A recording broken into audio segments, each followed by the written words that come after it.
Go, what is nor? Nor presents negative reasons. And but presents a turn of events. Unexpected, turn of events. And O is or, presents choices. And Y is yet. It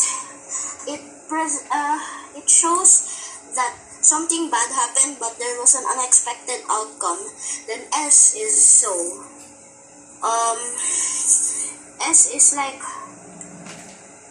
I'm dyslexic, so I took some medicines. It's like to present reason.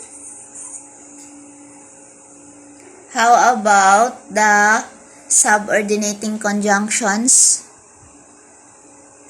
Subcoordinating conjunctions connect unequal sentences. So, what's the difference between coordinating conjunction and subordinating conjunctions?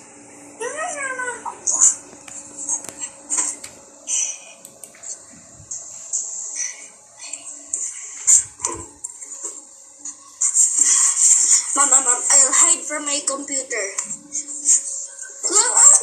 So, what are the subordinating conjunctions? If, I cannot hear you.